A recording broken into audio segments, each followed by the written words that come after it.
Though Robert had risked all our lives to win it, the Iron Throne bored him. He cared little for justice, and less for rule. If it weren't women or wineskin, he had no use for it. Without the stalwart Jon Arryn as Hand of the King, the challenge to Robert's crown would have come much earlier than it did. The Iron Islands have never lacked for treachery. They respect only strength, and honor is as foreign to them as the Seven. After 6 years, their ruler, Lord Balon Greyjoy, wagered that King Robert had not won the support of the great houses of Westeros, many of whom still named him usurper. Lord Balon declared the Iron Islands independent and sent his Iron Fleet to Lannisport.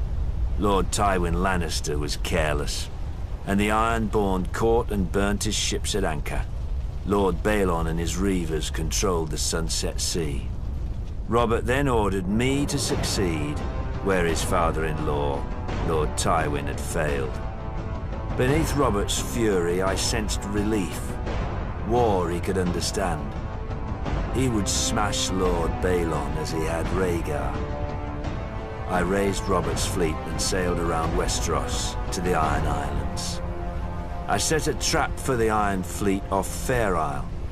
As sailors and warriors, the Ironborn are unparalleled. But they're not soldiers. They have no discipline, no strategy, no unity.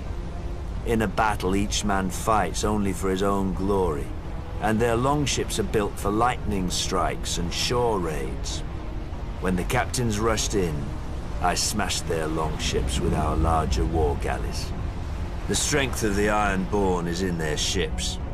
With the Iron Fleet broken, I had assured Robert's victory. He could now transport troops and siege weapons to invade the Iron Islands. And contrary to Balon's hopes, Robert had plenty of both. I've never seen such allegiance as Robert could inspire in war. Enemies who tried to kill him one day would be drinking with him the next under their own fallen banners. In rebelling against the Iron Throne, Lord Balon did more than Robert ever could to cement his rule. When Robert came to the Iron Islands, he brought with him the full power of Westeros.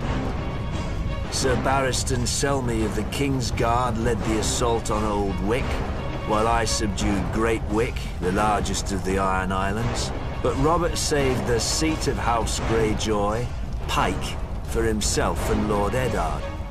Robert would later boast of the battle's bloodiness and how he could have torn down the island into the waves if Lord Balon hadn't bent the knee. But if I'd have led the assault, Balon's neck would have bent under his sword, because I do not forget, I do not pardon. His time will come, all their times will come.